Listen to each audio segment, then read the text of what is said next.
નમસ્કાર વિદ્યાર્થી મિત્રો, વાલી મિત્રો, તમે અને તમારા બાળકોએ 2 વર્ષ સતત ખૂબ જ સારી શાળાઓની અંદર નીટની તૈયારી કરી હશે.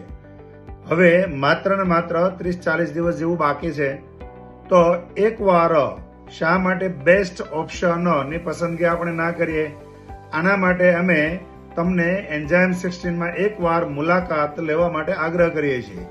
અહીંયા તમને પ્રાપ્ત થશે ખૂબ સારી રીતે મેથોડોલોજી, કઈ રીતે નીટની અંદર એક્ઝામ ક્રેક કરવી, કઈ રીતે તમારા માર્ક્સ અત્યારે આવે છે એમાં 50-100 માર્ક્સનો વધારો કરવો, આ તમામ બાબતોનું એક મેન્ટરિંગ તરીકેનું કામ અમે જબરજસ્ત રીતે વિદ્યાર્થીઓની એબિલિટી પ્રમાણે કરીએ છીએ. તો જોજો, તમારી નીટની એક્ઝામ પહેલા એકવાર અત્યારે તાત્કાલિક અમારી મુલાકાત લઈ અને તમારા નીટના સ્કોરને તમે સિક્યોર કરો. એન્ઝાઇમ 16 JEE નીટ, ભરત સુત્રી અને જય શ્રી કૃષ્ણ.